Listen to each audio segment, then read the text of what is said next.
तो बच्चों कैसे हैं आप लोग, जल्दी से बताइए एक बार। मिस अग्रवाल, शर्मा जी, अभिनंदन, सभी लोग एक बार जल्दी से कमेंट सेक्शन में मुझे बताएं यहाँ पर फटाफट से कि sir we are able to hear you. क्योंकि कल का एक्सपीरियंस बड़ा खराब रहा है भाई।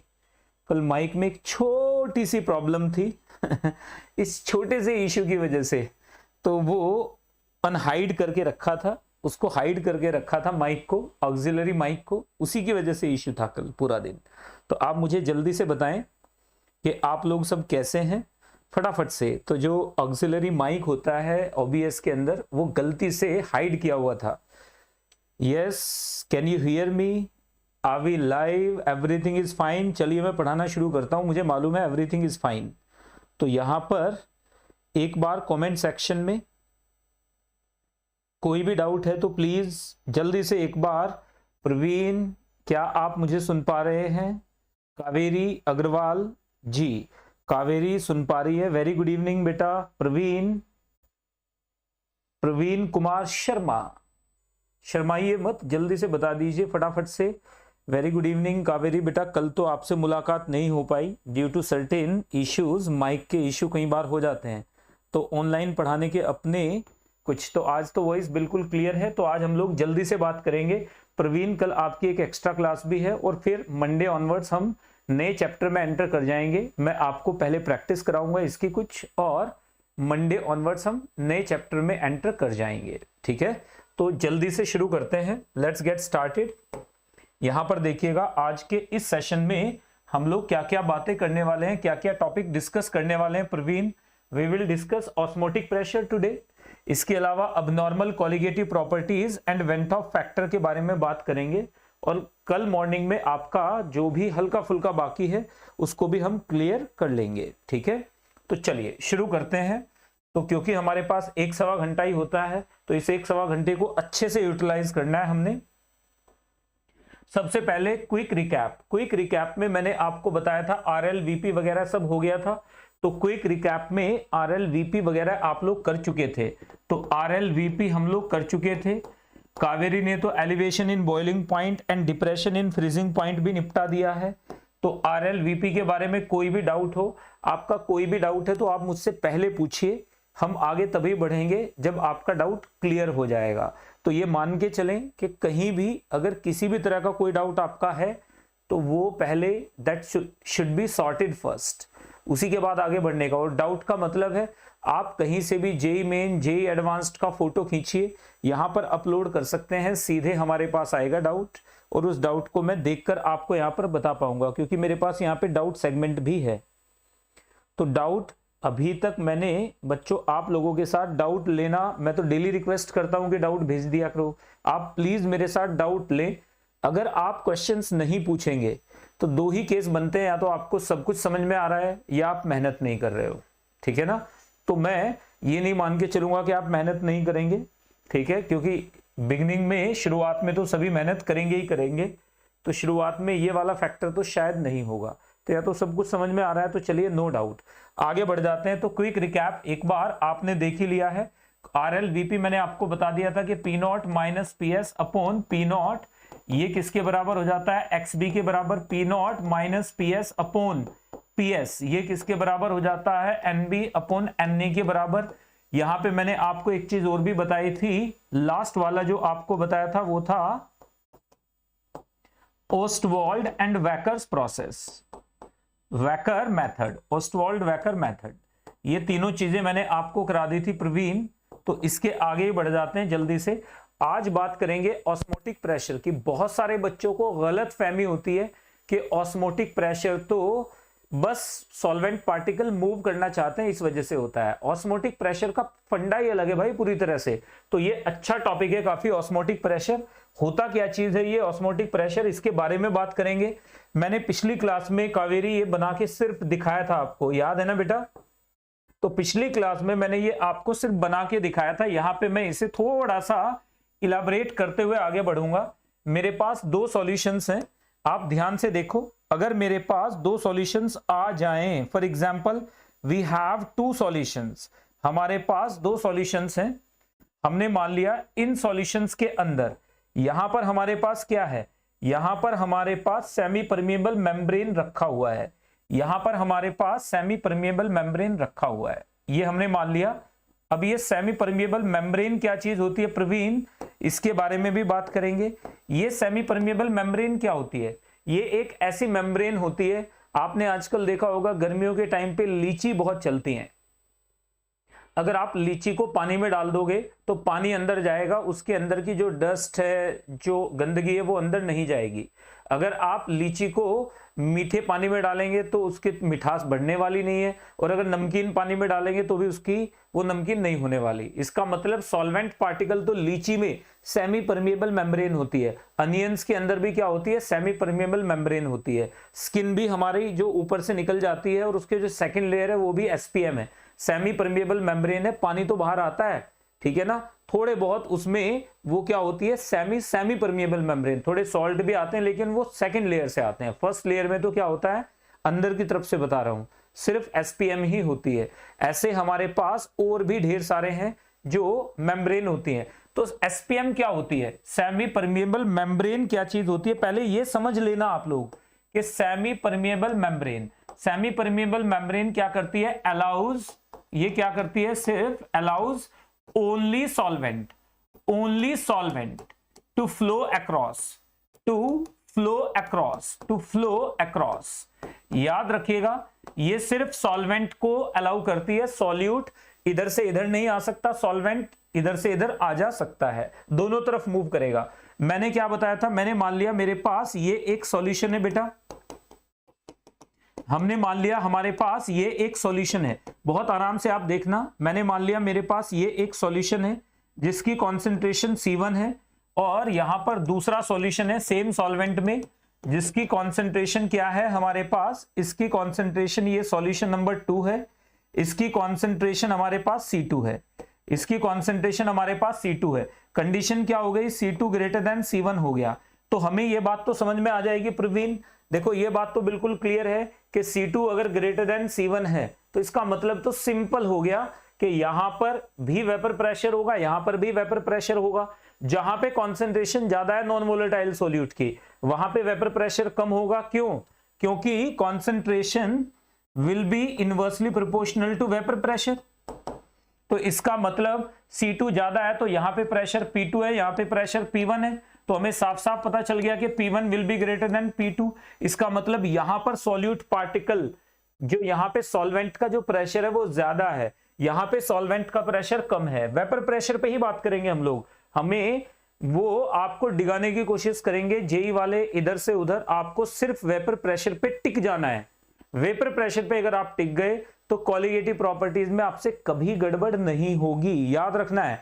बस वेपर प्रेशर पे टिक जाइए आप कि सर हम तो वेपर प्रेशर पे टिक गए हैं, उसके बाद की गड़बड़ नहीं होगी। तो यहां से देखो जरा एक बार, तो क्या होगा, इधर प्रेशर ज्यादा है तो इधर से सॉल्वेंट पार्टिकल्स मूव करना शुरू करेंगे, इधर से सॉल्वेंट पार्टिकल मूव करना शुरू करेंगे, ज्यादा दोनों तरफ मूव करेंगे सॉल्वेंट पार्टिकल। सॉल्वेंट पार्टिकल इधर से इधर भी मूव करेंगे, ध्यान से देखना, सॉल्वेंट पार्टिकल इधर से इधर भी मूव करेंगे। कौन मूव करेंगे, सॉल्वेंट पार्टिकल, और इधर से इधर भी करेंगे। लेकिन पंगा क्या होगा, क्योंकि ये तो एसपीएम है, क्योंकि ये तो एसपीएम है, तो आपको याद रखना है सॉल्वेंट पार्टिकल तो मूव दोनों तरफ करेंगे, लेकिन नेट मूवमेंट सिर्फ लोअर कॉन्सेंट्रेशन से हायर कॉन्सेंट्रेशन की तरफ होगी।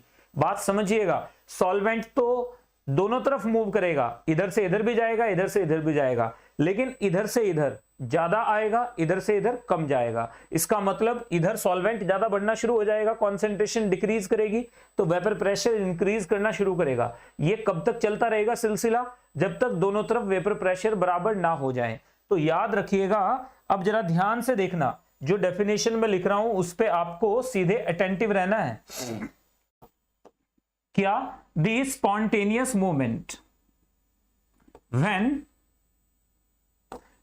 two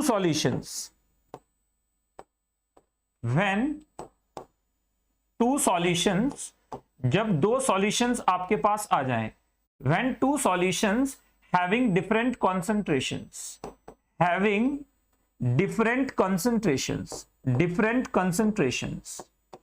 are सेपरेटेड, किससे सेपरेट किया गया है, are separated by a semi permeable membrane, semi permeable membrane, SPM लिख देते हैं, क्यों इतना टाइम वेस्ट करें, by SPM, semi permeable membrane, solvent particles, solvent particles, solvent particle का मतलब मॉलिक्यूल ही होते हैं, particles start moving, STARTE, start moving from lower concentration, from lower concentration, lower concentration region, concentration मतलब high pressure, P high, lower concentration का मतलब P high, to lower higher concentration, to higher concentration, higher concentration, to higher concentration solution, higher concentration solution मतलब P low, ठीक है ना। This is called osmosis, this is called osmosis, this is called osmosis, इसे osmosis कहते हैं, this is called osmosis, इसे osmosis कहते हैं। अगर मेरी बात आपको समझ में आई हो तो प्लीज एक बार मुझे बताइए कि सर ये बात बिल्कुल क्लियर है, हमें बात समझ में आ चुकी है। ऑस्मोसिस का मतलब क्या होता है पहले ये समझिएगा, फिर हम रिवर्स ऑस्मोसिस की बात करेंगे, डायलिसिस कैसे होता है रिवर्स ऑस्मोसिस के ऊपर ही बेस्ड है, फिर इसके बाद हम और भी डिटेल में बात करेंगे। लेकिन पहले आपको ये तो पता हो कि ये होता क्या चीज है। जब तक हमें ये मालूम नहीं होगा कि ये क्या चीज होता है तब तक बातें प्रॉब्लमैटिक ही रहेंगी। तो जल्दी से एक बार कमेंट सेक्शन में मुझे बताएं कि सर ये बात तो बिल्कुल क्लियर है, we have understood this clearly. तो व्हेन टू सॉल्यूशंस हैविंग, ध्यान से देखिएगा, व्हेन टू सॉल्यूशंस, दो सॉल्यूशन है, हैविंग, एक बार फिर से देखिएगा, concentrations are separated by SPM. तो आप मुझे जल्दी से कमेंट सेक्शन में, कमेंट पे चलते हैं आपके, तो क्लियर है ये बात आपको। 508 पे प्रवीण ने बोल दिया है कि बात बिल्कुल क्लियर है सर, मैं समझ चुका हूं। और कोई जो बताना चाहे जल्दी से बोलिएगा फटाफट से, जल्दी से। कावेरी क्लियर है ना बात बिल्कुल, प्रवीण क्लियर है। अब देखो रिवर्स ऑस्मोसिस और ऑस्मोसिस के बारे में, अब नेक्स्ट की तरफ मूव करेंगे। अब बात करेंगे ऑस्मोटिक प्रेशर के बारे में, अब बात करेंगे किसकी, ऑस्मोटिक प्रेशर के बारे में। उसी को ध्यान में रखिएगा जो पिछला डायग्राम था, ऑस्मोटिक प्रेशर के बारे में बात करते हैं जरा एक बार। ऑस्मोटिक प्रेशर, तो ये ऑस्मोटिक प्रेशर को डिनोट करते हैं हम लोग पाई से। तो what is osmotic pressure? Osmotic pressure हमारे पास दो तरीके से हम डिफाइन करेंगे। ऑस्मोटिक प्रेशर को आप दो तरीके से डिफाइन करोगे, ऑस्मोटिक प्रेशर को आप दो तरीके से डिफाइन करोगे। या तो कैपिलरीज दी गई होंगी आपको, कैपिलरी दी गई है आपको, या इसमें देख लीजिएगा स्पेलिंग इसकी सही है या कुछ गड़बड़ है तो चेंज कर लीजिएगा, हमें वैसे भी स्पेल से नहीं। और दूसरा हमें यहां पर किस पे एक्सटर्नल प्रेशर दिया गया, तो यहां पे in terms of external pressure, P external की टर्म्स में। तो अब जरा ध्यान से देखना, बहुत जरूरी है। कई बार बच्चों को यह पता ही नहीं होता कि hydrostatic pressure developed due to osmosis is called osmotic pressure. This is valid only for capillary, capillary के लिए वैलिड है ये, बाकी के लिए वैलिड नहीं होता है। तो यहां पर देखो, अगर आप कैपिलरी राइज की फॉर्म में लेकर चल रहे हो तो हमारे पास क्या हो जाएगा, हमारे पास आ जाएगा हाइड्रोस्टैटिक प्रेशर। ध्यान से देखिएगा, तो हमारे पास आ जाएगा hydrostatic pressure, hydrostatic pressure, hydrostatic pressure developed due to osmosis, pressure developed due to osmosis, DEVELOPED, developed due to osmosis, due to osmosis. Osmosis की वजह से जो प्रेशर डेवलप होता है, ऑस्मोसिस, इज कॉल्ड, क्या कहा जाता है, is called osmotic pressure, is called osmotic pressure pi. Osmotic pressure pi is equal to हो जाएगा हमारे पास HDG। ये कब होगा, ये सिर्फ कैपिलरी के लिए लगेगा, याद रखना है। कभी आप इसे कहीं भी ठोक दो वो गलत हो जाएगा। अगर आपको कैपिलरी राइज दिया गया है तो कैपिलरी राइज के लिए ये सही है, अगर कैपिलरी राइज नहीं दिया गया है तो ये गलत हो जाएगा। अगर कोई फ्लूइड कॉलम दिया गया है तो ये गलत हो जाएगा। सिर्फ कैपिलरी के लिए ऑस्मोटिक प्रेशर मेजर कर सकते हैं हाइड्रोस्टैटिक प्रेशर के टर्म में, यानी पाई इज इक्वल टू क्या हो जाएगा, HDG। दूसरी डेफिनेशन पे आ जाते हैं। अरे डेफिनेशन क्या है, समझ गए ना, समझ गए ना आप लोग, एक बार फिर से देखिएगा। लेकिन P एक्सटर्नल, अब देखो ये दूसरी डेफिनेशन है, the external pressure, the external pressure, EXTERNAL, external pressure, the external pressure, external pressure required, external pressure to be applied, किधर, जिधर कॉन्सेंट्रेशन ज्यादा है, to be applied on higher concentration solution to stop osmosis. तो the external pressure to be applied, to be applied, to be applied, किसको apply किया गया, to be applied to stop osmosis, to stop osmosis, osmosis को रोकने के लिए, osmosis is called, क्या कहा जाता है उसे, is called osmotic pressure, is called osmotic pressure, osmotic pressure, osmotic pressure, osmotic pressure कहा जाता है इसे। ऑस्मोटिक प्रेशर किसके बराबर हो जाएगा, यहां पे ऑस्मोटिक प्रेशर आ जाएगा P हाई, यानी लोअर कॉन्सेंट्रेशन वाला माइनस P लो के बराबर हो जाएगा। This will B osmotic pressure. ये वेपर प्रेशर की टर्म में मैं आपको बता रहा हूं, तो आप बहुत ध्यान से देखिएगा। दोनों की दोनों डेफिनेशन, अगर कैपिलरी राइज की फॉर्म में दिया गया है तो ये यूज करोगे, अगर आपको क्या दिया गया, P एक्सटर्नल की टर्म में दिया गया तो ये यूज कर लोगे, इसकी जरूरत नहीं पड़ेगी। ये आप तभी यूज कर सकते हो जब आपको एक बहुत पतली कोई क्या दिया गया हो, सिलेंडर दिया गया हो, तब आप इसे यूज कर सकते हैं। क्लियर है?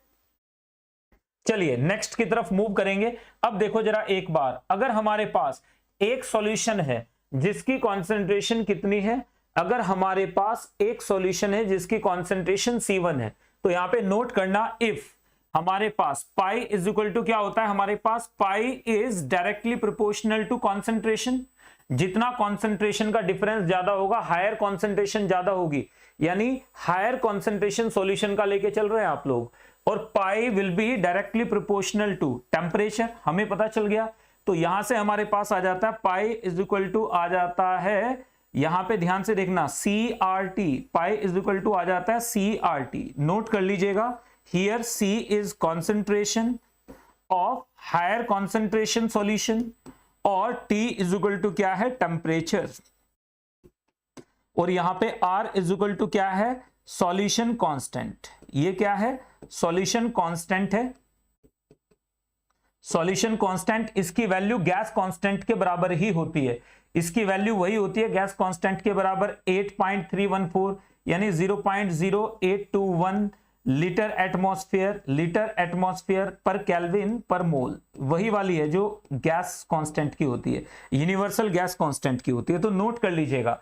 अब देखो जरा एक बार, अभी तक हमने जो भी बातें पढ़ी उनमें अभी तक कहीं भी, अभी तक हम क्या पढ़ रहे हैं कि सॉल्यूट हमने जितना डाला है उतना ही है। अगर हमने 10 मोल सॉल्यूट के डाले हैं तो 10 मोल सॉल्यूशन में प्रेजेंट है, अगर हमने 20 मोल डाले हैं तो 20 मोल प्रेजेंट है, अगर हमने 50 मोल डाले हैं तो 50 मोल प्रेजेंट है। मतलब मोल्स ना बढ़ रहे हैं ना घट रहे हैं, ऐसा टेक्निकली होता नहीं है, कुछ चुनिंदा केसेस को छोड़ दें तो। बाकी सब जगह क्या होता है, या तो मोल्स बढ़ जाते हैं या मोल्स घट जाते हैं, या तो एसोसिएशन हो जाता है या डिसोसिएशन हो जाता है। तो यहां पर जरा एक बार ध्यान से देखिएगा, अगर हमारे पास यहां पर, अब हम बात करेंगे रिवर्स ऑस्मोसिस की, सबसे पहले रिवर्स ऑस्मोसिस बाद में लाएंगे, अभी हम बात करेंगे, सपोज हमारे पास दो सॉल्यूशंस हैं, सपोज वी हैव सॉल्यूशन 1, यहां पर हमारे पास इसके लिए प्रेशर कितना है पाई1, यहां पे कॉन्सेंट्रेशन कितनी है C1, दूसरा हमारे पास ये सॉल्यूशन है जिसके लिए ऑस्मोटिक प्रेशर पाई2 है, कॉन्सेंट्रेशन C2 है।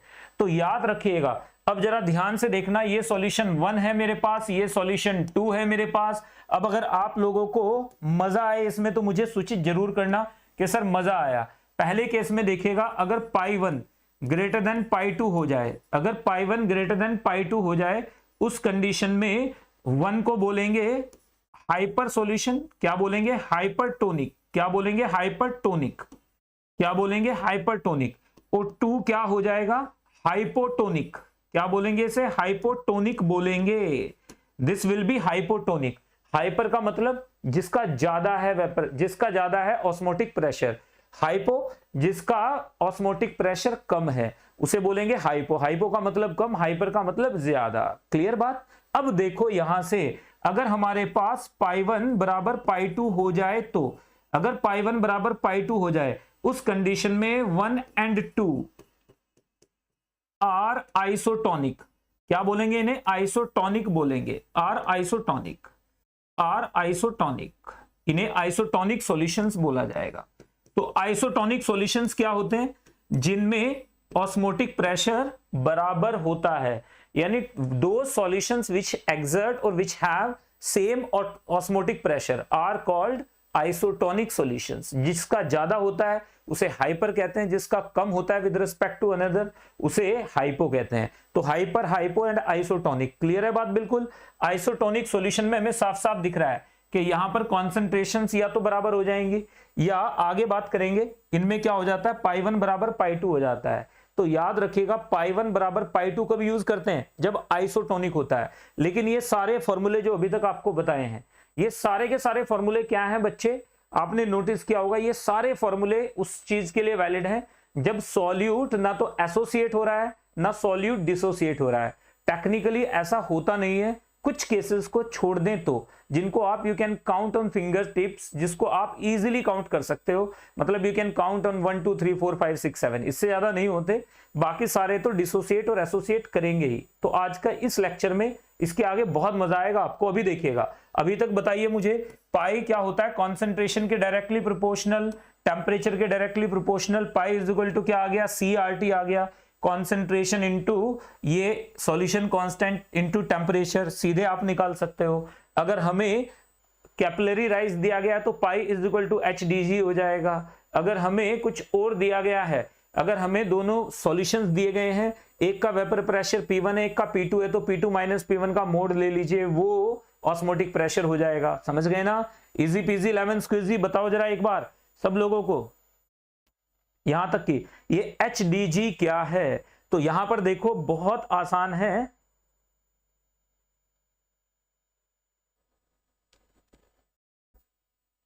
वीडियो डबल शो कैसे हो सकता है? इसका तो मेरे पास भी इलाज नहीं है, क्योंकि वीडियो तो एक ही वीडियो कैप्चर डिवाइस है इधर। तो वीडियो शायद ऐप की वजह से ऐसा हुआ हो, क्योंकि दो है ना उसमें स्ट्रीम हो रहा है। तो चलिए अब जरा एक बार HDG के बारे में बता देते हैं, क्योंकि मुझसे HDG के बारे में पूछा है। किसने? HDG के बारे में पूछा है। जरा ध्यान से देखो, ये हमारे पास एक फ्लूइड कॉलम है।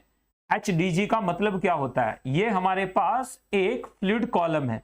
यहां पर देखिएगा, आप हालांकि 12th में हैं तो ये नहीं पूछना चाहिए आपको, लेकिन फिर भी मैंने मान लिया ये मेरे पास क्या है, एक फ्लूइड कॉलम है। ये क्या है? मेरे पास एक FLUID फ्लूइड कॉलम है।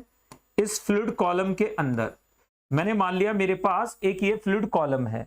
इस फ्लूइड कॉलम के अंदर आप थोड़ा सा ध्यान दीजिए। इस फ्लूइड कॉलम के अंदर मैंने मान लिया इसकी हाइट कितनी है बच्चे? H।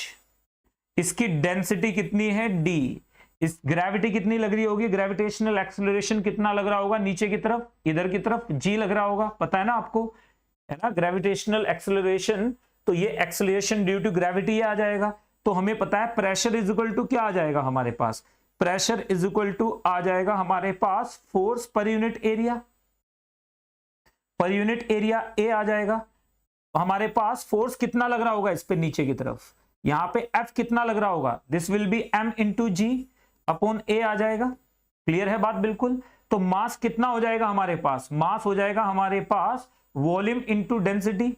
वॉल्यूम कितना हो जाएगा हमारे पास? H into area of cross section into density into G, और हमारे पास नीचे क्या आ जाएगा? A आ जाएगा। क्लियर है बात? बिल्कुल। A से A कैंसिल, तो pressure due to fluid column is equal to आ जाएगा H रो G, जो आप पढ़ते हो HDG। D का मतलब यहां पर डेंसिटी है और G का मतलब ग्रेविटेशनल एक्सेलरेशन है, H का मतलब height of the fluid column है। समझ गए ना आप प्रवीण?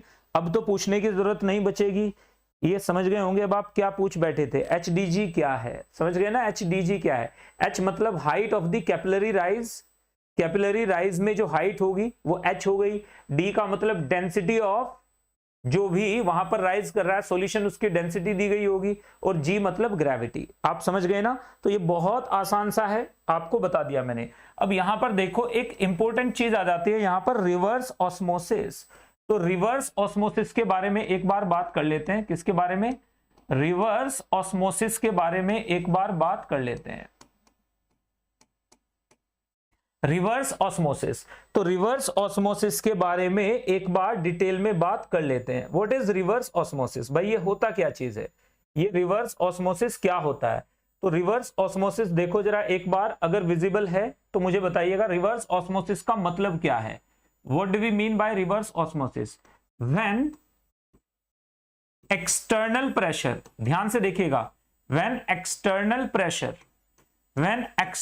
प्रेशर जो कि आरओ सिस्टम काम करता है, इसे आरओ भी कहते हैं, इसे क्या कहते हैं? आरओ कहते हैं, रिवर्स ऑस्मोसिस पे काम करता है। When external pressure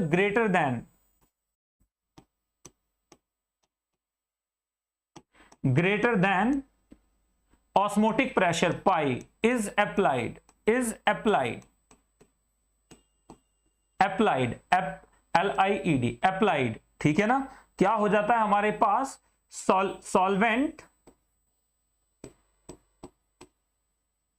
moves from solution to pure solvent side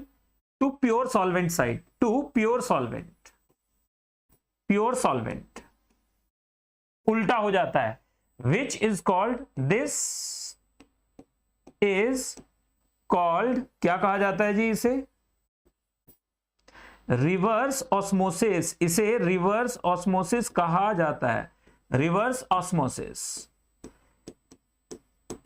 जितने भी वाटर प्योरीफायर हैं, एग्जाम्पल ले लीजिएगा, जितने भी वाटर प्योरीफायर हैं, एग्जाम्पल लीजिएगा, जो हमारे पास क्या होते हैं? Water purifier use this same principle, same method या same principle, same method use करते हैं। Water purifier same method use कर लेते हैं। डायलिसिस में भी ऐसा ही कुछ किया जाता है। तो आप लोगों को बातें अगर समझ में आते तो चलो मुझे बताते। आरओ तो जानते होगे ना आप। हमारे टाइम पे क्या होता था, जब मैं खुद आईआईटीज में था बच्चों, जब मैं खुद पढ़ाई कर रहा था उस टाइम की बात करता हूं, या मुझे याद आता जब मैं कोटा में कोचिंग कर रहा था उस टाइम की बात कर रहा हूं। अरे आरओ का नाम भी नहीं पता था भाई हमें। हाँ पढ़ा था हमने आरओ, लेकिन आरओ था नहीं किसी के पास भी। जहां पे हम रहते थे वहां पे भी सीधे टैप वाला पानी बोतल में भर के रख लेते थे, उसे पी जाते थे। अब मैं कोटा में हूं तो अब मुझे समझ में आता है कि कितना गंदा पानी था वो, क्यों बार बार बीमार होते थे हम। ठीक है, उस टाइम पे कोई टेंशन ही नहीं थी। कहीं भी जा रहे हैं, कोई हैंडपंप नजर आ गया, डक डक डक डक उसको चलाया और पी गए पानी, कोई टेंशन नहीं। अब तो बहुत ज्यादा मतलब वो जो फंसी टाइप के हो रखे हैं कि भाई पानी पीना है, ब्रश करना है, कौन से पानी में करना है, अब तो बड़ा वो टेंशन है। लेकिन पहले नहीं थी। आप लोगों की उम्र में तो पत्थर भी, कैल्शियम कार्बोनेट को भी डाइजेस्ट कर लेते थे हम लोग। तो चलिए अब जल्दी से आगे बढ़ेंगे। तो हालत ये है, तो यहाँ पर तो ये कोई बात नहीं है। तो चलिए, जैसे आप लोग अभी होता है ना कि बाहर जाके आप लोग, आजकल चलता है एक वो मोमोज खा के आ गए, वो 4-4, 3-3, 10-10 दिन पुराने होते हैं, सड़े हुए होते हैं। अगर उन्हें कोई हमारे जैसा खा ले तो हॉस्पिटल में जाके, ठीक है ना, हॉस्पिटल में एडमिट होना ही पड़ेगा। लेकिन आप लोग देखो बर्दाश्त कर लेते हो। तो चलिए, क्योंकि वही उम्र है तो हम समझ सकते हैं बच्चों, वी बीन थ्रू। तो अब जल्दी से आगे बढ़ते हुए यहां पर देखिएगा, प्रवीण बाबू क्लियर है, कावेरी क्लियर है, जल्दी से बताइएगा। रुद्रांश, कावेरी, प्रवीण, सब लोगों को अगर मेरी बातें समझ में आते तो चलो मुझे बताते। बोल दो बेटा एक बार हो जाए कि जी सर बिल्कुल सही है, सारी बातें बिल्कुल क्लियर, हम समझ चुके हैं, आगे बढ़ चुके हैं, बात इसके आगे होगी। अब लेट मी सी कि कितने जल्दी से। यस, प्रवीण को सही है बिल्कुल। कावेरी ने अभी तक जवाब नहीं दिया है। कावेरी ऐसे नहीं चलेगा बेटा। तो अब इधर जल्दी से आगे बढ़ते हुए, अब तो मजेदार टॉपिक आना है। तो यहां तक हम क्वालिटेटिव प्रॉपर्टीज को, ठीक है ना, जो मेन थे उनको खत्म कर चुके हैं। ठीक है अग्रवाल, चलो जल्दी से वेट नहीं कर सकते। अगर आपको कोई इश्यू है तो बताइएगा मुझे। अब हम लोग ऑस्मोटिक प्रेशर के बारे में डिटेल में बात कर चुके हैं और रिवर्स ऑस्मोसिस भी कर चुके हैं। तो रिवर्स ऑस्मोसिस के बाद अब हम लोग बात करेंगे अबनॉर्मल कॉलिगेटिव प्रॉपर्टीज। तो एक बार ध्यान से सुनिए, हमारे पास सॉल्यूट क्या होता है। तो भाई अभी तक भी आपने जवाब नहीं दिया है तो जल्दी से जवाब दे डालो बेटा। आपका रिफ्रेश करना पड़ेगा क्या मुझे एक बार? हो सकता है मुझे जवाब दिख ना रहे हो यहाँ पे, इट इज क्वाइट पॉसिबल आपने जवाब दे भी दिया हो, नहीं दिया है। तो Kaveri, are you there in the class? आप क्लास में हैं? आप मुझे सुन पा रहे हैं? आ जल्दी से तो ये रहा, देखिएगा अब नॉर्मल कॉलिगेटिव प्रॉपर्टीज। अब ये अब नॉर्मल कॉलिगेटिव प्रॉपर्टीज कहां से आ गया? अब हमारे पास जो सॉल्यूट है बच्चों, जो हमारे पास सॉल्यूट है, जब आप उसे सॉल्वेंट में डालोगे, जब आपने उसे क्या किया, सॉल्वेंट में डाला, जब सॉल्यूट को आपने सॉल्वेंट में डाला तो हमारे पास बेटा दो तरह के केसेस होंगे। या तो वो क्या हो जाएगा, या तो सॉल्यूट को आपने क्या किया, सॉल्वेंट में एडेड, सॉल्यूट को एडेड टू सॉल्वेंट, तो हमारे पास क्या केसेस होंगे? या तो पहला केस ये हो जाएगा कि यहां पर हमारे पास जितने पार्टिकल डाल रहे हैं, हमने मान लिया यहां पर कितने पार्टिकल्स डाल रहे हैं हमने, n पार्टिकल्स,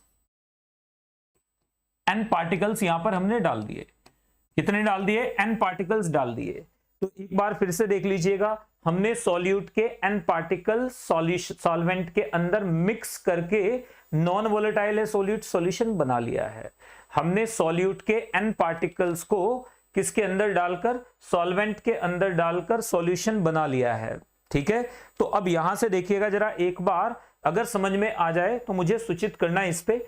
तो यहां से क्या हो जाएगा, नो एसोसिएशन और डिसोसिएशन, ना तो कोई एसोसिएशन हो रही है ना कोई डिसोसिएशन हो रही है, no association no dissociation, no dissociation, मतलब यहां पर कोई एसोसिएशन या डिसोसिएशन नाम की चीज नहीं हो रही है।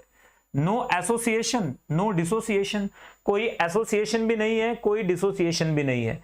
तो दोनों केस में तो यहां पर सॉल्यूशन में कितने पार्टिकल प्रेजेंट होंगे, सॉल्यूशन के अंदर क्या होंगे, सॉल्यूशन में क्या होगा, सॉल्यूशन में अगर हम बात करें n particles of solute will be present, n particles of solute will be present, solute will be present. बताओ जरा एक बार, मेरी बातें अगर समझ में आते तो चलो मुझे बताते। क्लियर, ये बात आपको क्लियर है? In solution n particles of solute will be present. Agarwal आप हैं क्लास में या आप क्लास में नहीं हैं? तो चलिए देखते हैं जल्दी से। ठीक है, प्रवीण को क्लियर है। प्रवीण आप ध्यान से यहां पर देखिएगा, इसका मतलब हमारे पास क्या हो गया, इसका मतलब हमारे पास, प्रवीण एक चीज आपने नोटिस की, यहां पर क्या हो जाएगा, इसे बोलेंगे नॉर्मल कॉलिगेटिव प्रॉपर्टीज। क्या बोलेंगे, नॉर्मल कॉलिगेटिव प्रॉपर्टीज। ये कब होंगी, ये तब होंगी जब पार्टिकल्स एडेड, जितने पार्टिकल हमने क्या किए हैं, पार्टिकल्स एडेड, जितने पार्टिकल हमने ऐड किए हैं, is equal two particles present, is equal two particles present.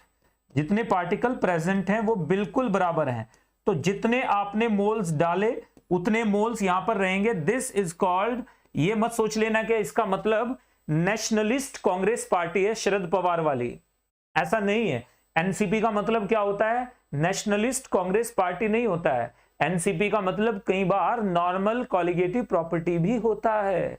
तो ये इसे क्या लिखेंगे, एनसीपी लिखेंगे। इसका मतलब अगर आपने 2 पार्टिकल डाले तो 2 ही प्रेजेंट हैं, आपने 4 पार्टिकल डाले तो 4 ही प्रेजेंट हैं। ना तो टूटा ना जुड़ा, ना एसोसिएशन ना डिसोसिएशन, ना डिसोसिएशन ना एसोसिएशन, मतलब नॉन इलेक्ट्रोलाइट है, यानी जो सॉल्यूट है वो नॉन इलेक्ट्रोलाइट है पूरी तरह से। अब दूसरे केस की तरफ मूव कर लो जरा एक बार, दूसरे केस की तरफ मूव कीजिएगा। n पार्टिकल्स हमने ऐड तो कर दिए, कितने पार्टिकल ऐड किए हैं, n पार्टिकल्स हमने ऐड कर दिए हैं। अब हमारे पास क्या आ गया, अब हमारे पास ये सॉल्यूट क्या है, सॉल्यूट इज इलेक्ट्रोलाइट। सॉल्यूट क्या है बच्चे, इज एन इलेक्ट्रोलाइट। सॉल्यूट एक इलेक्ट्रोलाइट है, यानी वो या तो एसोसिएट हो रहा है या डिसोसिएट हो रहा है। तो यहां पे क्या हो जाएगा, या तो हमारे पास एसोसिएशन हो जाएगा या हमारे पास क्या हो जाएगा, डिसोसिएशन हो जाएगा, या हमारे पास क्या हो जाएगा, डिसोसिएशन हो जाएगा। दोनों में से कोई एक केस तो होगा डिसोसिएशन।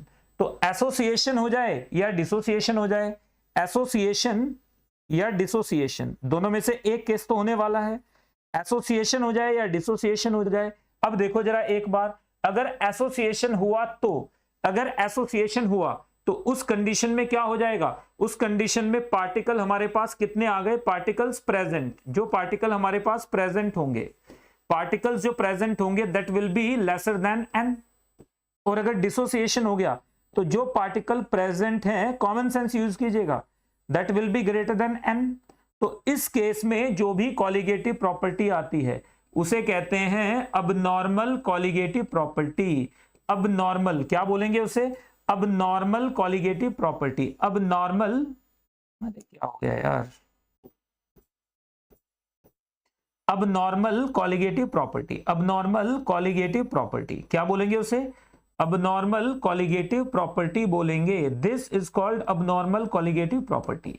अबनॉर्मल कॉलिगेटिव प्रॉपर्टी को किससे डिनोट करूंगा मैं अब के बाद, एसीपी से।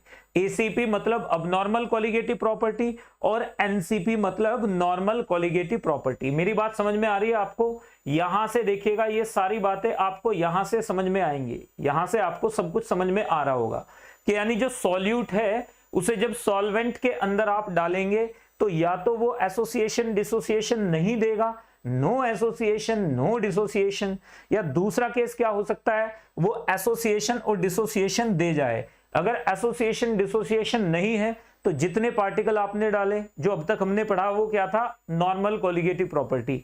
अब क्या पढ़ने वाले हैं, अबनॉर्मल कॉलिगेटिव प्रॉपर्टीज। समझ गए ना? तो अबनॉर्मल कॉलिगेटिव प्रॉपर्टीज को निकालेंगे कैसे, अब प्लीज ध्यान से देखिएगा, अब प्लीज ध्यान से देखो। ये हमारे पास क्या आ गया, ये हमारे पास क्या आ जाएगा, नॉर्मल कॉलिगेटिव प्रॉपर्टी। तो इसी को आगे बढ़ाते हैं। हमारे पास क्या, बच्चे ध्यान से देखिएगा, the ratio of, please note कीजिएगा, हमारे पास अबनॉर्मल कॉलिगेटिव प्रॉपर्टी, जो नॉर्मल कॉलिगेटिव प्रॉपर्टी है, that will be directly proportional to n। n मतलब पार्टिकल्स एडेड, किसके डायरेक्टली प्रोपोर्शनल हो जाएगी, पार्टिकल्स एडेड के डायरेक्टली प्रोपोर्शनल हो जाएगी, जितने हमने ऐड किए हैं। और एसीपी क्या हो जाएगा, ACP will be directly proportional to number n dash, मतलब पार्टिकल्स प्रेजेंट, वो ज्यादा भी हो सकते हैं वो कम भी हो सकते हैं, पार्टिकल्स प्रेजेंट, जो पार्टिकल प्रेजेंट हैं उसके डायरेक्टली प्रोपोर्शनल होगी। दोनों का रेशियो ले लो, तो दोनों का रेशियो जो होता है, this is called van't Hoff factor, यानी particles present upon particles added. तो याद रखिएगा, the ratio which one, particles present, please note कीजिएगा, ये बात बहुत इंपॉर्टेंट है, particles present upon particles added, particles present upon particles added, particles added, this is called, इसे कहा जाता है van't Hoff factor I. This is called van't Hoff factor, क्या बोलते हैं इसे, van't Hoff factor, this is called van't Hoff factor. तो इसे वेंट ऑफ फैक्टर कहते हैं, this is called van't Hoff factor. Clear है बात, बिल्कुल आई से डिनोट किया जाता है। तो आई इज इक्वल टू क्या हो जाएगा हमारे पास, एन डैश। एन डैश का मतलब आप लिख सकते हो सीधे सीधे, क्या लिख सकते हो एन डैश की जगह, N final upon N initial, N final upon N initial, ऐसे भी लिख सकते हो, क्या लिख सकते हो, N final upon N initial. This will be equal to ACP upon NCP, NCP. इसका मतलब क्या हो जाएगा, this will be equal to pi abnormal upon नीचे क्या आ जाएगा, पाई नॉर्मल। एक ही तो बात है ना, यहां से क्या आ जाएगा, this will be equal to del TB abnormal upon नीचे क्या आ जाएगा, del TB normal. This will be equal to del TF abnormal, आज पढ़ाऊंगा मैं आपको ये सारी चीजें, अपॉन नीचे आ जाएगा del TF normal. This will be equal to R L VP, यानी डेल पी अब नॉर्मल और नीचे आ जाएगा डेल पी नॉर्मल। और ये किसके बराबर होता है, this will be equal to molecular wait.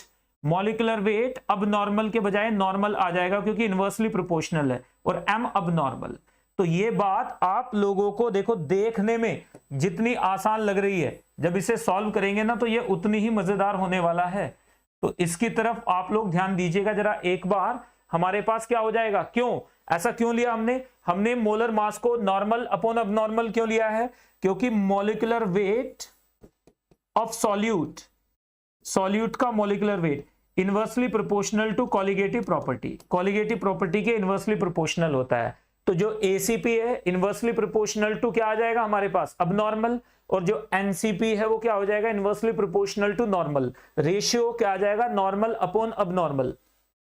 बाकी सब जगह क्या आएगा, अब नॉर्मल अपॉन नॉर्मल आएगा। अब ये अब नॉर्मल कहां से है, अब देखो जरा एक बार, यहीं से हमें साफ साफ नजर आ रहा है, आई हर जगह लेके चलेंगे। एनसीपी तो हमने पहले ही निकाला हुआ है, एनसीपी को इधर ले आओगे तो इक्वेशन बन जाएगी y is equal to M X. बोलो जरा एक बार, पल्ले पड़ रहा है कि नहीं, सर से जा रहा हो तो एक बार इसे नोट करो जल्दी से। बहुत तेजी भी खतरनाक है, स्पेशली इस मोमेंट पे।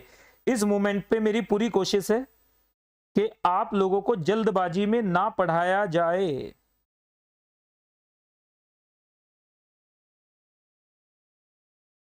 इस मोमेंट पे मेरी पूरी कोशिश है कि आप लोगों को जल्दबाजी में ना पढ़ाया जाए। इस मोमेंट पे मेरी पूरी कोशिश है कि आप लोगों को जल्दबाजी में ना पढ़ाया जाए।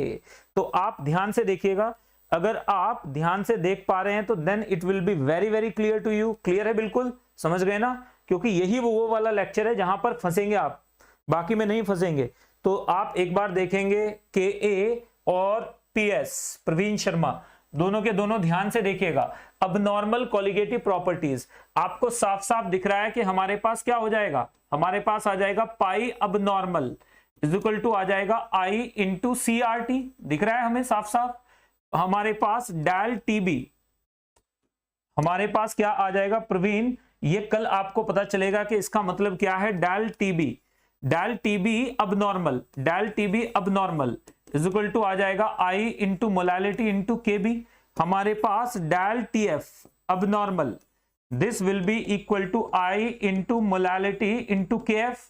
और यहां से हमारे पास क्या आ जाएगा लास्ट में, del P R L V P abnormal, del P upon P naught, this will be equal to, ये किसके बराबर हो जाएगी, this will be equal to I into X B. ये बात याद रखिएगा, ये बात दिमाग में डाल के रखनी है आपने। बहुत इजी पीजी है ये, इसमें गड़बड़ करते हैं कई बच्चे। इसे आपने क्या करना है, इसे आप ऐसे रख लीजिएगा, instead of writing like this आप इसे कैसे लिख सकते हो, याद रखना है R L V P is equal to क्या हो जाएगा आई एक्स बी। तो यहां पर हमारे पास R L V P abnormal, this will be equal to I into X B. तो यहां से याद रखना है, नॉर्मल को आई से मल्टीप्लाई कर देंगे तो क्या आ जाएगा, अब नॉर्मल आ जाएगा। नोट कर लीजिएगा ये बात, आपको नोट कर लेना ये बात। आप क्या नोट करेंगे, all never use normal colligative property formula, always use अब नॉर्मल। आई की वैल्यू अगर नहीं दी गई है तो 1 लेके चलोगे, अगर दी गई है तो पुट कर दोगे। तो याद रखना है, always remember given value of colligative property, given value of any colligative property, any colligative property, कोई भी कॉलिगेटिव प्रॉपर्टी आपको जेई के एग्जाम में दी जाए, कॉलिगेटिव प्रॉपर्टी, कोई भी कॉलिगेटिव प्रॉपर्टी आपको दी जाए, property will always be ACP, अब नॉर्मल कॉलिगेटिव प्रॉपर्टी। ये बात याद रखिएगा, जो भी वैल्यू आपको दी गई है आंखें बंद करके आप उसे अब नॉर्मल कॉलिगेटिव प्रॉपर्टी मान के चलोगे। ये बात याद रखना है, जो भी वैल्यू हमें दी गई है बेटा सभी लोग ध्यान से देखते जाइएगा। शर्मा जी, कावेरी, दोनों के दोनों को बातें क्लियर। चलो जी, अभी हम लोग सिर्फ 40 मिनट में यहां तक पहुंचे हैं, अभी तो हम और आगे जाएंगे। तो अगर मेरी बात समझ में आ तो चलो मुझे बता कि सर बात बिल्कुल क्लियर है, वी हैव अंडरस्टूड, आगे बढ़िए। तो जल्दी से let me have some water meanwhile, आप मुझे तब तक सोच समझ के बता दें कि यहां तक की बात बिल्कुल क्लियर है।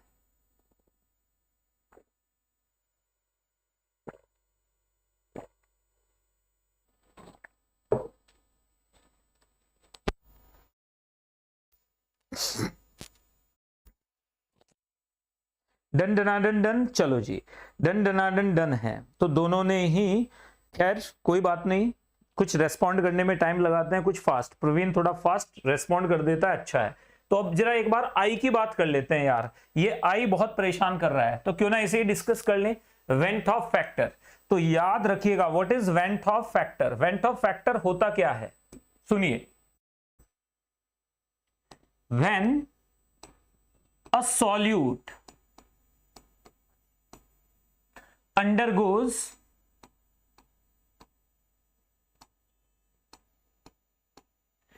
association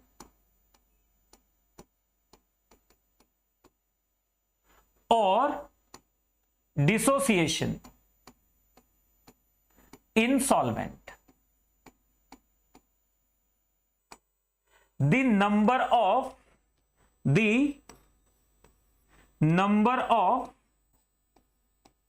solute particles changes. Number of solute particles changes. The number of solute particles changes. ठीक है? The ratio of particles present यानी जो सॉल्यूशन के अंदर प्रेजेंट है, particles present to particles added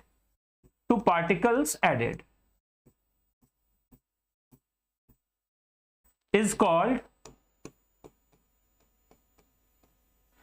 called Van't Hoff factor. इसे क्या कहा जाता है? Van't Hoff factor. तो एक बार प्लीज नोट कीजिएगा, इसे क्या कहते हैं? Van't Hoff factor कहते हैं। तो अगर यहां तक की बात क्लियर है, Van't Hoff factor को किससे डिनोट करते हैं? I से डिनोट किया जाता है। तो Van't Hoff factor हमारे पास क्या हो जाएगा बेटा जी?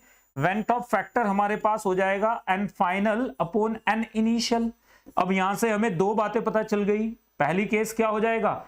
अगर एसोसिएशन है तो उस कंडीशन में क्या हो जाएगा? n final will be lesser than n initial, तो I will be lesser than 1। समझ में आ गया?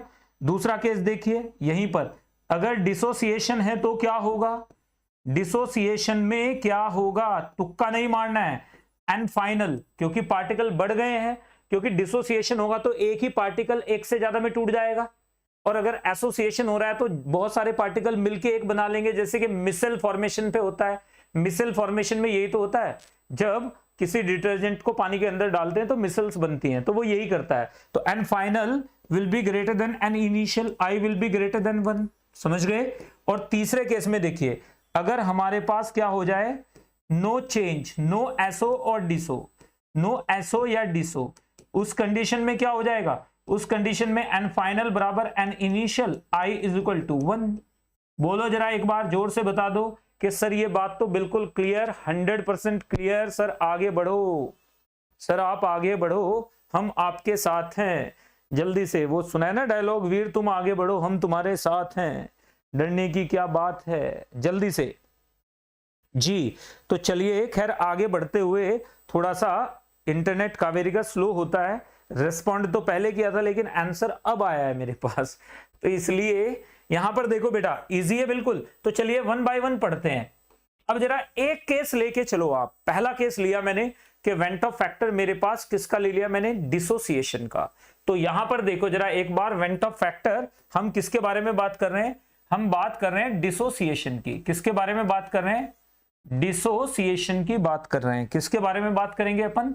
डिसोसिएशन के बारे में बात करेंगे। किसके बारे में बात करेंगे?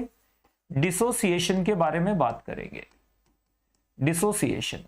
तो डिसोसिएशन के लिए क्या आ जाएगा? डिसोसिएशन के लिए क्या आ जाएगा? डिसोसिएशन के लिए क्या आ जाएगा बेटा? देखो डिसोसिएशन में एक कंडीशन मान के चलिएगा। डिसोसिएशन में ध्यान से देखना, डिसोसिएशन में बहुत ध्यान देना है आपने। डिसोसिएशन में अगर मैं किसको डालूंगा?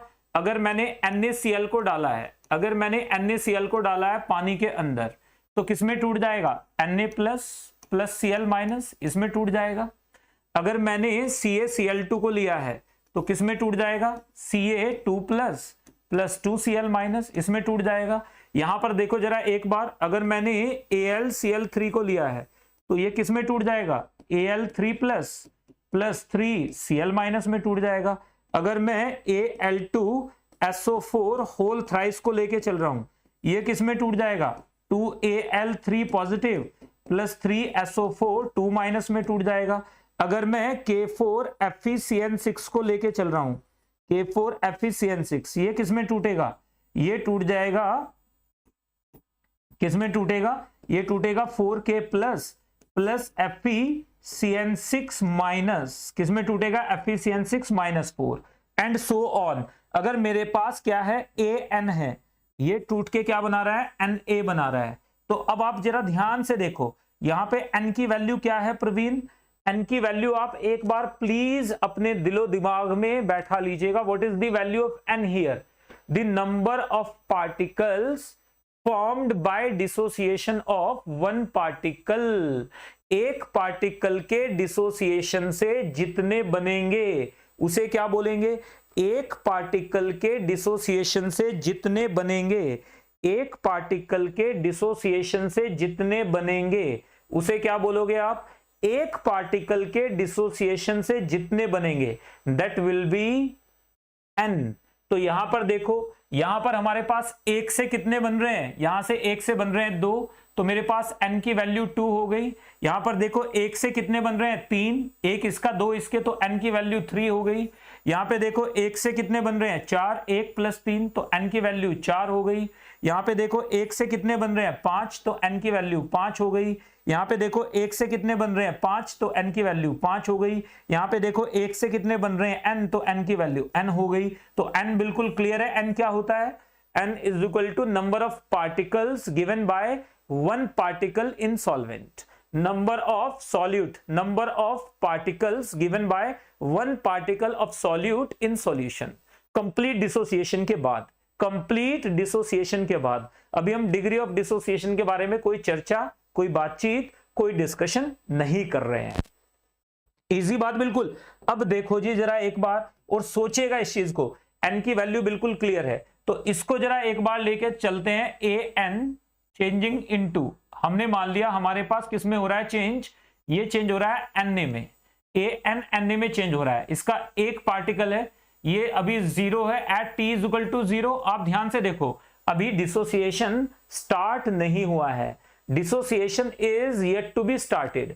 तो यहां पे देखो 1 माइनस, इसमें अल्फा मान लिया डिग्री ऑफ डिसोसिएशन, तो यहां पे कितना बन जाएगा, n अल्फा बन जाएगा at t is equal to ये final, t is equal to final जो भी सॉल्यूशन में है, t फाइनल। तो हमारे पास क्या हो गया, हमारे पास इनिशियल कितने हो गए जरा बताओ एक बार सब लोग देखकर यहीं से, हमारे पास इनिशियल कितने हो गए, n इनिशियल कितना है प्रवीण, हमारे पास 1 दिख रहा है साफ साफ। n फाइनल हमारे पास कितना है बेटा, n फाइनल हमारे पास कितना है 1 minus alpha plus n alpha, ये है हमारे पास। ये नजर तो आ रहा है ना आपको, बिल्कुल नजर आ रहा है। चलिए अब जल्दी से इसे आगे बढ़ा लेते हैं। यहीं से हमारे पास क्या आ जाएगा, i इज इक्वल टू आ जाएगा हमारे पास 1, यहां से देखिएगा n को, अल्फा को कॉमन निकालिए, 1 plus n minus 1 into alpha, ये आ गया हमारे पास i की वैल्यू। यहां से प्लीज नोट कीजिएगा, यहां पर हमारे पास क्या हो जाएगा, हमारे पास अल्फा इज इक्वल टू आ जाएगा i minus 1 upon n minus 1। ये भी याद रखिएगा, अल्फा क्या है यहां पर, alpha is degree of dissociation, degree of dissociation, of dissociation. Alpha क्या है जी यहां पर, डिग्री ऑफ डिसोसिएशन है। अल्फा क्या है यहां पर, डिग्री ऑफ डिसोसिएशन है। Alpha is nothing but degree of dissociation. तो डिग्री ऑफ डिसोसिएशन अगर आपको दी जाए तो आप सीधे सीधे सॉल्व कर सकते हो, क्या ही टेंशन है इसमें, मैं अभी करके दिखाऊंगा, टेंशन नहीं लेनी है। डिग्री ऑफ डिसोसिएशन, एक चीज और भी देख रहे हैं, यहां पर हमें साफ साफ दिख रहा है कि जब हमारे पास अल्फा की वैल्यू 1 होगी तो आई क्या हो जाएगा, maximum, that will be equal to n। मेरी बात अगर आपको समझ में आई हो तो मुझे बताइए। एक बार फिर से देखो, जब डिग्री ऑफ डिसोसिएशन क्या हो जाएगी, पूरा पूरा। डिग्री ऑफ डिसोसिएशन का मतलब होता है एक मोल में से कितना टूट रहा है, एक मोल में से जितना टूटता है उसे कहते हैं डिग्री ऑफ डिसोसिएशन, मतलब number of moles dissociated upon number of moles taken, this is called degree of dissociation. Degree of dissociation का मतलब होता है moles dissociated upon moles taken. तो अगर ये 1 हो गई तो सारे टूट गए, अगर पूरा टूट गया है तो आई मैक्स हो जाएगा, that will B 1, sorry n। और अगर बिल्कुल अल्फा 0 हो जाए तो नो एसोसिएशन डिसोसिएशन, तो आई की वैल्यू 1 आ जाएगी। चेक करके देखो, आप लोग वेरीफाई कीजिएगा इस चीज को। तो अगर मेरे साथ साथ आप वेरीफाई कर पाए हैं, क्लियर बिल्कुल, देखो जरा एक बार ध्यान से देखते जाइएगा। आई की वैल्यू आप एक बार फिर से देखो, यहां पर डिग्री ऑफ डिसोसिएशन अगर आप लेकर चलोगे इन सब में, अगर कुछ भी नहीं दिया गया है, सीधे NaCl दे दिया, तो डिग्री ऑफ डिसोसिएशन 1 मान के चलोगे। लेकिन अगर आपको डिग्री ऑफ डिसोसिएशन पूछी गई है तो निकाल के दिखानी पड़ेगी। कंडीशन दूंगा मैं आपको, क्वेश्चंस की प्रैक्टिस कराऊंगा इस पे। चलिए जरा थोड़ा सा और आगे बढ़ते हैं। डिग्री ऑफ डिसोसिएशन को ही देखो, हमें पता है I dissociation is equal to कितना आ जाएगा हमारे पास बच्चे, this is equal to 1 + n-1 into alpha. Clear? अब देखो अगर अल्फा बढ़ेगा तो आई बढ़ेगा, अल्फा इज इक्वल टू 1 तो आई इज इक्वल टू क्या हो जाएगा, maximum, and that will B n, ये n के बराबर हो जाएगा। इसका मतलब यहां पर आप लोगों को ये बात तो समझ में आ गई। इसके बीच में अगर मैं ग्राफ बना लूं y is equal to mx + c में, अगर मैंने एक ग्राफ प्लॉट कर दिया, यहां पे मैंने लिया है i, यहां पे मैंने लिया है अल्फा, n तो फिक्स है, तो जैसे जैसे अल्फा बढ़ेगा आई बढ़ता चला जाएगा। कहां से शुरू होगा, 1 से शुरू होगा, ऐसे जाएगा ग्राफ। समझ गए ना, इजी पीजी है। अब देखो मैं कितना मजेदार चीज आपको लिख के दिखा रहा हूं। यहां पे मैंने लिया है सॉल्यूट, मेरे साथ साथ देखें, यहां पे मैंने क्या लिया है बच्चे, सॉल्यूट, SOLUTE, सॉल्यूट। नजर आ रहा है, ये नहीं नजर आ रहा है, तो मैंने n इज इक्वल टू क्या लिया है, यहां पर सॉल्यूट लिया है। क्या लिया है, सॉल्यूट। यहां पे सॉल्यूट लिया है, यहां पे n की वैल्यू ली है, यहां पे हमने लिया है i, और यहां पे हमने लिया है i मैक्स, यहां पे i मैक्स। प्लीज ध्यान दीजिएगा, और मैक्स के बारे में तो आपको अच्छे से मालूम ही है, i मैक्स लिया है। तो देखो सॉल्यूट मैंने लिया है NaCl, सॉल्यूट मैंने NaCl लिया है, तो n की वैल्यू 2 हो गई, i इज इक्वल टू हो जाएगा 1 + अल्फा, और i मैक्स कितना हो जाएगा, 2। दूसरे में आ जाओ, अगर मैंने CaCl2 लिया है तो n की वैल्यू 3 हो गई, i कितना हो गया मेरे पास, 1 + 2 अल्फा, यहां पे i मैक्स कितना हो जाएगा मेरे पास, 3, i मैक्स 3 हो जाएगा। यहां पर देखिए अगर मैंने AlCl3 लिया है तो यहां पे n की वैल्यू 4 हो जाएगी, i कितना हो जाएगा मेरे पास, 1 + n-1 इंटू अल्फा, तो 3 अल्फा हो जाएगा। i मैक्स कितना आ जाएगा बेटा, यहां पर 4 आ जाएगा। ये i मैक्स की वैल्यू मैं यहां पर निकाल रहा हूं। नेक्स्ट पे आ जाइए, अगर मेरे पास Al2SO4 होल थ्राइस है तो यहां पे n की वैल्यू कितनी हो जाएगी, 5 हो जाएगी। i कितना हो जाएगा मेरे पास, 1 + 4 अल्फा, तो i मैक्स की वैल्यू कितनी आ जाएगी बताओ जरा एक बार, i मैक्स की वैल्यू 5 आ जाएगी। सपोज मेरे पास एक सॉल्यूट है AXBY, तो यहां पे n की वैल्यू कितनी हो जाएगी, x + y, तो i मेरे पास कितना हो जाएगा, i मेरे पास हो जाएगा x + y - 1 इंटू अल्फा, तो i हो जाएगा 1 + x + y - 1 इंटू अल्फा, ये आ जाएगा मेरे पास। और i मैक्स कितना हो जाएगा, i max is equal to हो जाएगा x + y। समझ गए? अगर नहीं समझे हो तो फिर बताइएगा मुझे कि सर ये बात हमें डिसोसिएशन एसोसिएशन में समझ में नहीं आई। दोबारा से बता दो, कोई भी आपको चीज समझ में नहीं आई हो तुक्का मत मारना। ये एनसीईआरटी नहीं है, आप जेई के लिए पढ़ रहे हो, माइंड यू। आप किसके लिए पढ़ रहे हो, जेई के लिए पढ़ रहे हो, तो छोटी छोटी बातों पे ध्यान देना बड़ा जरूरी है, वरना तो फंसा लेगा आपको जेई वाले। जेई वाले कभी ग्राफ बनवा लेते हैं, हमने ग्राफ भी बना लिया, कभी आपको मिनिमम मैक्सिमम पूछ लेते हैं, हमने वो भी कर डाला, डिग्री ऑफ डिसोसिएशन पूछ लेते हैं, हमने वो भी कर डाला। आपको सारी चीजें पता चल जाएंगी, चलिएगा। और यही चीज आपको लिक्विड सॉल्यूशन में, किसमें, जो कोऑर्डिनेशन कंपाउंड में आता है, वो कि प्राइमरी वैलेंसी सेकेंडरी वैलेंसी बताइए, वो भी यहीं से बता सकते हो आप।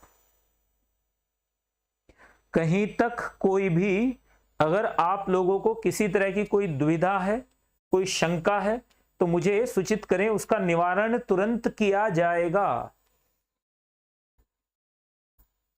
मैं अभी am waiting and waiting and waiting.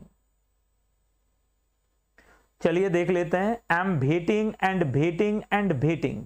तो प्रवीण को बात बिल्कुल क्लियर है, मजा आ रहा है ना। देखो प्रवीण कितना सिंपल, एनसीईआरटी में कितना सिंपल लिख देते हैं वो, और बच्चे सोचते हैं एनसीईआरटी पढ़ के जेई क्वालिफाई हो जाएगा। ऐसा नहीं होता भाई। एनसीईआरटी पढ़ के अगर जेई क्वालिफाई होता तो बात ही क्या थी। तो एनसीईआरटी पढ़ने से जेई क्वालिफाई नहीं होगा, आपको थोड़ा एक्स्ट्रा पढ़ना ही पड़ेगा, तभी जेई क्वालिफाई होता है। अभी एसोसिएशन हो चुका है, अभी डिसोसिएशन हो चुका है, एसोसिएशन बाकी है। तो चलिए एसोसिएशन पढ़ लेते हैं जरा एक बार। यहां पर देखो किसके लिए बात कर रहे हैं, अब एसोसिएशन के लिए। किसके लिए बात कर रहे हैं, एसोसिएशन के लिए बात कर रहे हैं।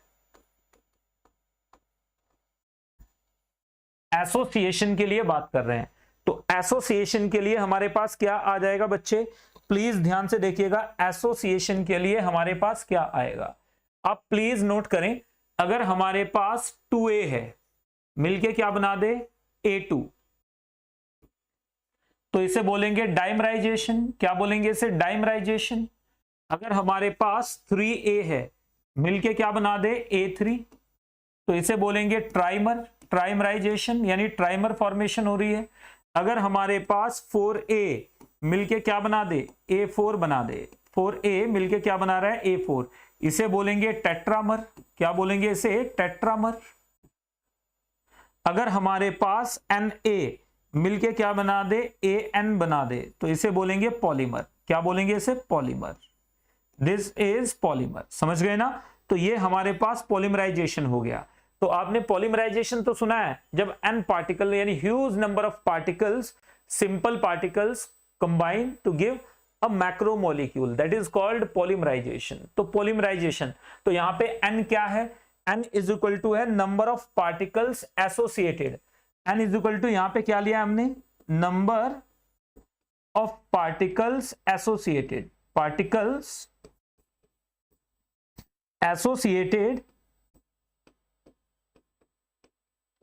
to give one particle in solution, to form one particle in solution, solution के अंदर, in solution। तो इजी पीजी बात हो गई। तो यहां पे n की वैल्यू क्या हो जाएगी, बताओ जरा एक बार प्रवीण, 2। यहां पे n की वैल्यू क्या हो जाएगी, 3। यहां पे n की वैल्यू क्या हो जाएगी, 4। यहां पे n की वैल्यू हो जाएगी n। इजी पीजी बात है। चलो जरा एक बार पॉलीमराइजेशन के लिए कंसिडर कर लेते हैं इसे भाई, करो कंसीडर। पॉलीमराइजेशन के लिए कंसीडर करो, इधर उधर देखना नहीं है, सीधे n पार्टिकल मिलके क्या बना दे रहा है, an, यानी ये पॉलीमर बना दे रहा है। Let degree of association be beta. हमने क्या मान ली, डिग्री ऑफ एसोसिएशन बीटा है। तो 1 माइनस, यहां पे देखिएगा इसका कितना है, अभी हमारे पास 1 है, इसका कितना है 0 at t is equal to 0।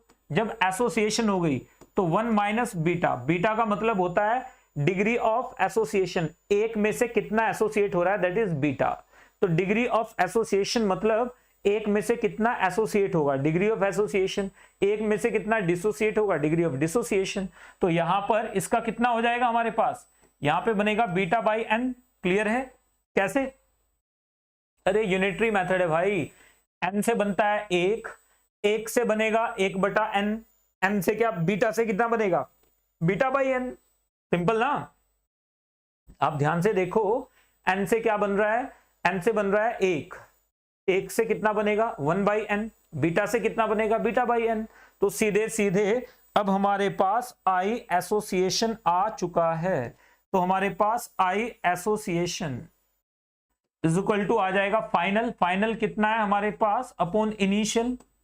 अब देखो पार्टिकल कम हो गए, फाइनल कितना है 1 माइनस बीटा और प्लस बीटा बाई एन, और नीचे हमारे पास 1 है। तो ये कितना हो जाएगा हमारे पास, निकालो जरा एक बार। आई एसोसिएशन, एसोसिएशन के लिए बीटा को कॉमन निकालो, तो हमारे पास आ जाएगा 1 plus 1 by n minus 1 into beta. This is degree, ये हमारे पास आई की वैल्यू आ चुकी है बच्चे। याद रखिएगा, हमें साफ साफ दिख रहा है कि I is inversely proportional to beta. Beta बढ़ेगा तो आई क्या हो जाएगा, कम हो जाएगा। याद रखना है आई मिनिमम कितना होगा, आई मिनिमम हो जाएगा 1 बाई एन। कब, जब बीटा 1 हो जाए, when beta is equal to 1। आप मैथमेटिक्स में तो मुझसे तो अच्छे ही होंगे, तो मैं इतनी तवक्को, इतनी उम्मीद, इतना विश्वास रखता हूं आपके ऊपर कि आप कम से कम इतना तो समझ पा ही रहे होंगे। तो जरा एक बार, क्योंकि अभी थोड़ा सा वक्त बाकी है, उसके बाद चैप्टर को हम एंड कर चुके हैं, यहीं तक है चैप्टर, इसके आगे चैप्टर में कुछ है नहीं। तो ये एसोसिएशन, इसके बाद कुछ नहीं है चैप्टर में, मतलब कुछ बचा ही नहीं है। यूजेस हैं जो आप पढ़ लोगे। तो जरा एक बार ध्यान से देखिएगा, एसोसिएशन और डिसोसिएशन का चक्कर आपको समझ में आ चुका है। तो वेंट ऑफ फैक्टर आपको पल्ले पड़ गया है बच्चों। अब वेंट ऑफ फैक्टर में याद रखिएगा, वेंट ऑफ फैक्टर जब भी आपको दिया जाए तो छोटी छोटी बातों पे फोकस करना है कि वेंट ऑफ फैक्टर हमारे पास क्या हो सकता है, एसोसिएशन के लिए क्या हो जाएगा, डिसोसिएशन के लिए। अगर मैं इसका ग्राफ बनाऊं, I association is equal to क्या है, 1 + 1/n-1 इंटू बीटा। तो अगर मैं इसका ग्राफ बनाऊंगा तो ग्राफ कैसा बन जाएगा, जरा एक बार बताओ। यहां पर आ जाएगा आई, यहां पे आ जाएगा बीटा, डिग्री ऑफ एसोसिएशन। तो ग्राफ कैसा आएगा, कुछ ऐसा आएगा ग्राफ। कैसा आएगा, ऐसा आएगा ग्राफ, ठीक है ना, नेगेटिव स्लोप के साथ आएगा, डिक्रीजिंग कर्व आएगा। क्या आएगा, डिक्रीजिंग आएगा। क्या आएगा, डिक्रीजिंग आएगा। तो नोट कर लीजिएगा, इट विल बी डिक्रीजिंग। तो ये डिक्रीजिंग कर्व आएगा, ये बात आपने अच्छे से याद रखनी है। It will be a decreasing curve, ये एक डिक्रीजिंग कर्व आएगा। क्लियर? कोई डाउट, कोई परेशानी, कोई शक, कोई शुबा हो तो मेरे साथ शेयर करें, उसका तुरंत समाधान किया जाएगा। इजी पीजी लेमन स्क्वीजी, समझ गए हो? कहीं कोई दिक्कत, कोई परेशानी? यही था सारा का सारा चैप्टर, जिसका नाम है colligative properties and liquid solutions. So liquid solution and colligative properties की थ्योरी अपन कंप्लीट कर चुके हैं। कुछ क्वेश्चंस कर लेते हैं। चलिए कुछ क्वेश्चंस अपन करते हैं। पहला क्वेश्चन आपके सामने है, आप लोग जवाब देंगे। तो चैप्टर का क्या हो चुका है, एक बार लिख देता हूं यहां पे। चैप्टर का क्या हो चुका है, दी एंड। याद रखिएगा, चैप्टर का क्या हो चुका है, दी एंड। तो चैप्टर हमारा खत्म हो चुका है। अब हमें क्या करना है, अब हमें प्रैक्टिस करनी है जे एडवांस लेवल के क्वेश्चंस की। चैप्टर का दी एंड हो चुका है, अब हमें प्रैक्टिस करनी है इसके क्वेश्चंस की। डीएसए से आप क्वेश्चंस कर ही रहे हो, मैं 7 डीएसए इसमें प्रोवाइड कर चुका हूं आपको, तो गलती की गुंजाइश भी इसमें होगी नहीं। अब चलिए, ये रहा क्वेश्चन आपके सामने। Pressure over the ideal binary solution liquid solution containing 10 moles each of, ये दिया हुआ है 10 moles of a liquid A and B gradually decreased isothermally at what pressure half of the total amount of the liquid will get converted into vapor। बताइए जल्दी से, ये एक question है और इसके मैंने ट्रिक आपको बताई थी। Hope you remember that. अगर आपको याद होगी तो बात बन जाएगी, याद नहीं होगी तो फंस जाओगे इसमें। चलिए 1 मिनट है, 1 minute is more than sufficient for this. इस जैसे क्वेश्चन के लिए 1 मिनट मोर देन सफिशिएंट है।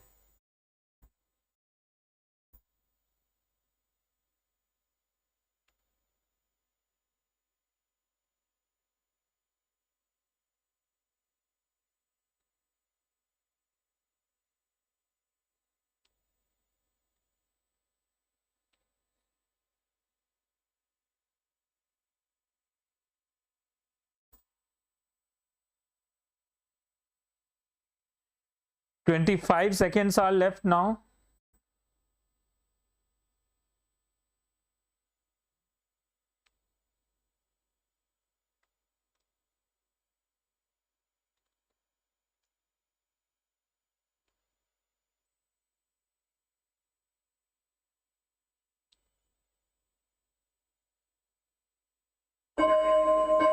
चलिए देख लेते हैं कितने बच्चों ने आप में से सही जवाब दिया है इसका।